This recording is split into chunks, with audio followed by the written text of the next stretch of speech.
एक पुराना पहाड़ी गांव दिखाई देता है, शांत और कोहरे से ढका हुआ। अरव, एक युवा लेखक, सुनसान हवेली की खौफनाक शांति में कदम रखता है। गांव वालों के बीच फुसफुसाहट हवेली को शापित बताती है, एक चेतावनी जिसे अराव खारिज करता है। हवेली खड़ी है, पुरानी और डरावनी, इसकी हवा रहस्य से भरी है। जैसे ही आरव दहलीज पार करता है, सन्नाटा छा जाता है। हवेली के रहस्य खुलने को तैयार है। आरव प्राचीन हवेली में अकेला है, जहां हर छाया रहस्य फुसफुसाती हुई लगती है। भयानक गूंज रात को भर देती है। एक दरवाजा खुलता है, कदमों की गूंज होती है और हल्की सिसकियां हवा में तैरती हैं। वह एक पुराने पत्र पर ठोकर खाता है, जो एक धूल भरे कोठरी में छिपा हुआ है।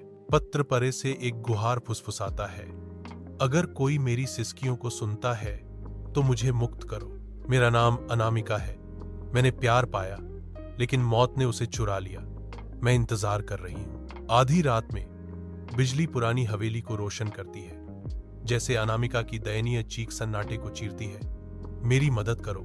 अराव जल्दबाजी से प्रेरित होकर अनामिका की आवाज की ओर दौड़ता है। हर कदम पर उसका दिल धड़क रहा है।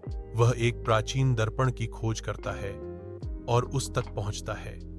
केवल कच्ची शक्ति के एक उछाल से मारा जाता है। सुबह हवेली की दीवार पर उकेरा गया एक ठंडा संदेश प्रकट होता है, मैं अब आजाद हूं क्योंकि किसी ने मुझे समझा। अराव चला गया, एक डायरी छोड़ गया जो स्वयं जीवन से परे प्रेम का प्रमाण है।